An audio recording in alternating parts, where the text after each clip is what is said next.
Battle through the winds और एक नए वीडियो में आप सभी का स्वागत है। तो चलिए बात करते हैं लास्ट वीडियो के बारे में। हमने देखा था कि जियान यू फैमिली के ट्रेनिंग रूम को यूज करते हुए वहाँ पे 20 दिन बिता चुका था और वो पूरी तरह से वहाँ पे अपना जो सोल सोर्स था उसको एब्जॉर्ब कर लेता है। तो उसके सामने और एक जियान बन जाता है जो कि उसका खुद का सोल पावर से बना हुआ था, जो कि उसके बराबर ही समान पावरफुल था, एक 3 स्टार डूडी। तभी वो याद करता है कि इस सोल सोर्स को एब्जॉर्ब करने की वजह से उसका जो पावर है और भी ज़्यादा इंक्रीज हो चुका है और वो कुछ फाइट्स वगैरह भी किया था लास्ट टाइम, इसलिए उसका जो पावर है वो अभी 3 स्टार डूडी के कंजम्पशन पे पहुंच चुका है। एक स्टेप के बाद उसका 4 स्टार डूडी में ब्रेक थ्रू हो जाएगा। फिर इसके बाद क्या था, वो फाइटिंग स्किल को प्रैक्टिस करने के लिए मास्टर से पूछता है। मास्टर उसको 2 स्क्रोल दिखाते हैं और अपने तरफ उसकी तरफ एक स्क्रोल फेंक देते हैं जो कि एक रेड कलर में होता है और वो एक रूलर टेक्निक था जो कि एक इमोर्टल लेवल फाइटिंग स्किल था। उसका नाम था 7th layer breaking the sky ruler technique. जब ये स्क्रोल को ओपन करता है उसके अंदर जाके ये पूरी तरह से उसका इन्फॉर्मेशन रिसीव कर लेता है। जब पूरी तरह से वो इन्फॉर्मेशन को कलेक्ट कर लेता है उसके बाद वो अपनी ट्रेनिंग से बाहर आता है। उसके बाद मास्टर से बात करने लगता है। सब मास्टर पूछते हैं क्या तुमने सब कुछ सीख लिया? तभी बोलता है हाँ मैंने सब कुछ सीख लिया। और एपिसोड का स्टार्टिंग भी यहीं से होता है। अभी लिटरली मैं आपको बताऊं तो पूरी एक चैप्टर जो है इस ट्रेनिंग मेथड के बारे में और एक चैप्टर दिया हुआ है जो कि इसको प्रैक्टिस करने में है। उसमें ज़्यादा खास चीज़ें नहीं है जो कि आपको लास्ट एपिसोड में मैंने एक्सप्लेन किया था, वही सब यहाँ पे फिर से दोहराया गया है। इसमें बस इतना सा है कि इसको कैसे जियान परफॉर्म करता है। इसका पावर थोड़ा सा इतना ज़्यादा होता है कि उसको सप्रेस करने के बाद भी ये जो ट्रेनिंग रूम था वहाँ पे कुछ क्रैक लाइंस आ गए थे। तभी उसके बाद वो अपना ट्रेनिंग ख़त्म करने के बाद उस क्रैक्स को सभी को ठीक करता है, क्योंकि ये दूसरों का ट्रेनिंग रूम यूज कर रहा है। तो इसीलिए ऐसे अगर टूटा फूटा के अगर छोड़ के चला जाएगा तो वो लोग भी बाद में किसी और को ट्रेनिंग रूम देने के लिए हिचकिचाएंगे। इस ट्रेनिंग मेथड को सीखते सीखते उसको और 4 दिन लग गए थे। अभी उसका 25वां दिन इस रूम के अंदर था। जब सारा ट्रेनिंग मेथड ख़त्म हो चुका था उसका, तब मास्टर से पूछा है क्या अभी ख़त्म हो गया? लेकिन तब देखता है कि उसके मास्टर के हाथ में और एक स्क्रोल जो था, एक्चुअली में वहाँ पे 2 स्क्रोल था। एक ही स्क्रोल जियान को मिला था, दूसरा स्क्रोल जो पिच ब्लैक कलर का एक स्क्रोल उनके हाथों में अभी भी फ्लोट कर रहा है। तभी मास्टर बताते हैं कि तुमने तो सक्सेसफुली इसको सीख लिया है ना, इसको तुम आगे चल के अच्छी तरह से फाइट में इस्तेमाल कर सकते हो, ये तुम्हारे लिए एक ट्रम्प कार्ड की तरह होगा। तभी वो बोलते हैं कि हालांकि मैं भी बहुत ही ज़्यादा इंटरेस्टेड हूँ इस टेक्निक्स के बारे में, लेकिन इसको मैं अभी तुम्हारे बॉडी के अंदर जाके परफॉर्म नहीं कर सकता, क्योंकि तुम्हारा पावर अभी इतना ज़्यादा नहीं है कि अगर मैं तुम्हारे बॉडी के अंदर जाके इसको अगर प्रैक्टिस करने लगूँ या फिर इसको परफॉर्म करने लगो तो तुम्हारा बॉडी को बहुत ही ज़्यादा नुकसान होगा। इसलिए जब तक तुम एक 7 स्टार डूडी में ब्रेक थ्रू नहीं कर लेते तब तक मैं तुम्हारे बॉडी में जाके इस ट्रेनिंग मेथड को यूज नहीं कर सकता। तभी वो पिच ब्लैक कलर का जो स्क्रॉल था उसको देखते हुए जियान को बोलते हैं कि क्या तुम्हें याद है जब तुमने उस ब्लैक कलर का आदमी से फाइट किया था लास्ट टाइम, और क्या तुम्हें ये मालूम है वो एक बात कही थी उस टाइम? तभी जियान वो याद करने लगता है कि उस ब्लैक कलर आदमी ने क्या कहा था। याद करता है और मास्टर को बोलता है कि हाँ मुझे ठीक तरह से याद आ रहा है, वो बोला था कि ऐसे कुछ चीज़ें होते हैं जिन चीज़ों को हर कोई अपने पास नहीं रख सकता, क्योंकि मो फैमिली के पास एक ऐसी सीक्रेट टेक्निक या फिर कोई सीक्रेट चीज़ रहा था जिसकी वजह से उसको बहुत ही ज़्यादा खतरों का सामना करना पड़ा था। उसका एग्जिस्टेंस ही खतरों में आ गया था। तभी वो ब्लैक कलर का आदमी जियान को बताता है कि एक ऐसा चीज़ जो कि एक वीक आदमी के पास नहीं रह सकता, वो उसको नहीं रखना चाहिए, क्योंकि वो उसको संभाल नहीं पाएगा। और मो फैमिली इसीलिए ही डिस्ट्रॉय हुआ, क्योंकि वो उस चीज़ को संभालने में असमर्थ था। और अगर जिन चीज़ों को कोई संभालने में असमर्थ है उन चीज़ों को कोई किसी को छूना भी नहीं चाहिए। अब जियान उस ब्लैक कलर का जो पिच ब्लैक कलर का स्क्रॉल था उसी की तरफ देखते हुए बोलता है कि क्या मास्टर ये वही चीज़ है जिसको मो फैमिली के पास नहीं होना चाहिए था और इसको उसको छूना भी नहीं चाहिए था, क्योंकि इसको वो संभालने में असमर्थ था। तभी गोल्डन ड्रैगन किंग बोलते हैं कि हाँ तुमने सही कहा, ये वही चीज़ है जो मो फैमिली के पास था और उसको ये चीज़ उसके पास नहीं होना चाहिए था शायद, क्योंकि इसको वो संभालने में इतना ज़्यादा समर्थ नहीं था। तभी मास्टर जियान को बताते कि देखो जियान, इस दुनिया में बहुत ही नायाब चीज़ें रहा करती है, मतलब बहुत ही ज़्यादा प्रेशियस चीज़ें रहा करती है।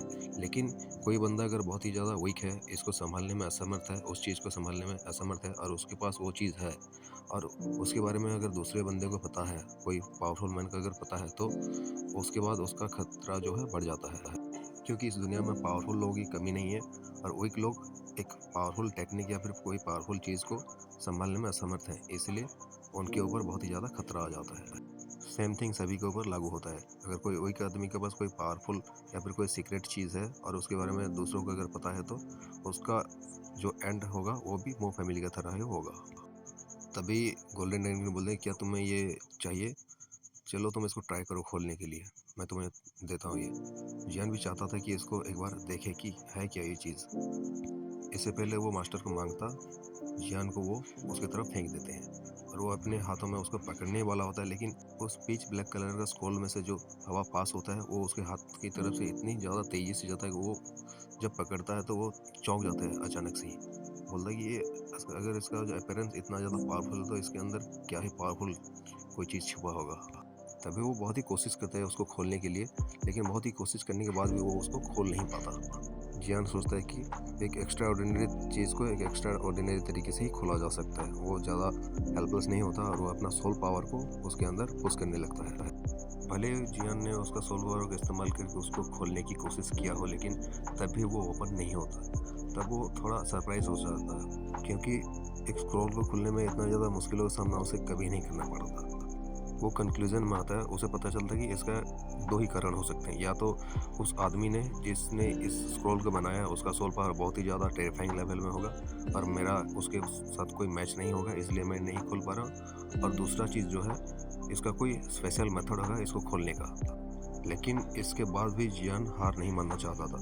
वो अचानक से अपना जो जियोली थी फायरल, उसको बाहर निकल लेता है। फिर क्या था, जियोली की मदद से उसके सोल के अंदर थोड़ा सा फ्लेम भरने लगता है। जब वो फ्लेम उससे टच होता ही है, वहाँ पे एक ब्लास्ट होता है, बहुत ही ज़्यादा छोटा सा ब्लास्ट।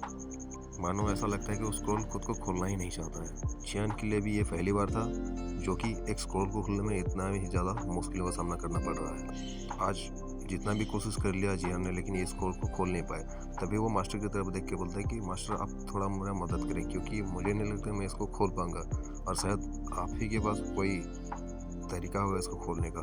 तभी मास्टर जियान को बताते हैं, अच्छा अच्छा ठीक है, तुम शांत हो जाओ। हालांकि मैं इसे खोल सकता हूँ, लेकिन अगर मैं इसको खोल दिया मैंने, तो तुम एक चांस को खो दोगे और इस स्क्रॉल को तुम आगे चल के इस्तेमाल नहीं कर पाओगे। जियान में भी एक हेल्पलेस फीलिंग के साथ सोचता है कि क्या मैं एक चांस खो दूंगा, फिर तो ये खुलने से रहा, क्योंकि जियान को नहीं लगता कि ये अभी उसके बस में है खोलने का। तब भी वो जियान को बताते हैं कि देखो, तुम ज़्यादा हेल्पलेस मत फील करो, क्योंकि इसको खोलने के लिए तुम्हारे पास एक होली फ्लेम का होना ज़रूरी है। ये नॉर्मल फ्लेम से या फिर तुम्हारा जो फायरल है वो हेवनली फ्लेम से नहीं खुल सकता, क्योंकि ये ऐसे ही बना है कि एक होली फ्लेम से ही खुल सकता है। तब जियान को वो बोलते हैं कि देखो, इसको खोलने के लिए हमें एक होली फ्लेम चाहिए और एक होली फ्लेम को लेने के लिए तुम्हें एक पील को बनाना पड़ेगा और ये एक पील को बनाने के लिए तुम्हें कुछ रेयर तरीके की जड़ी बूटी चाहिए होंगे। क्या तुम नहीं चाहते कि कोई होली फिल्म तुम्हारे पास जल्दी से आ जाए? और मैं अपने एक्सपीरियंस से बताऊं तो ये जो स्क्रोल तुम्हारे पास अभी है, ये बहुत ही ज़्यादा एक कोई पावरफुल बंदे का एक इनहेरिटेंस रह गया है शायद। तभी जियान मन में सोचता है कि किसी पावरफुल बंदे का एक इनहेरिटेंस, ये तो बहुत ही ज़्यादा अच्छी चीज़ है। फिर गोल्डन ड्रैगन किंग बोलती है, अच्छा ठीक है, चलो हम चलते हैं एक होली फ्लेम्स की खोज में। जब हमें कोई होली फ्लेम मिल जाएगा, उसके बाद उस होली फ्लेम और तुम्हारे अंदर जो हेवनली फ्लेम्स हैं उसके मदद से शायद ये स्क्रॉल खुल जाए। अभी जियान को ऐसा लगता है कि वो उसी रास्ते पे चल रहा है जिस रास्ते में उसको गोल्डन ड्रैगन किंग लेके चलना चाहते हैं। और ये अच्छी बातें भी हैं, क्योंकि एक एक्सपीरियंस आदमी के साथ चलना अकेले चलने से बेहतर होता है। तब वो बोलते हैं कि अच्छा बच्चे, ज़्यादा वरीड मत हो, क्योंकि अभी भी बहुत कुछ चीज़ें हैं जिसको तुम्हें सॉल्व करना है। क्या तुम्हें वो याद है जो किंग युआन को तुम्हें एक बिल बना के देना है? तभी वो जियान याद करता है कि एक्चुअली में ये सही है, क्योंकि किंग युआन एक खुद में एक मिस्ट्री की तरह है। और जियान को जैसे उसके मास्टर ने बताया था कि युआन की अगर वो हेल्प करता है तो फ्यूचर में चल के उसको बहुत ही ज़्यादा मदद मिलेगी और बहुत ही ज़्यादा फ़ायदा होगा। इसलिए जियान को ये एक वंडर की तरह दिख रहा था। तभी जियान बोलता है कि अगर यही केस है तो ठीक है मास्टर, चलो हम पहले चलते हैं और इन सभी बातों को, इन सभी चीज़ों को सॉल्व करते हैं।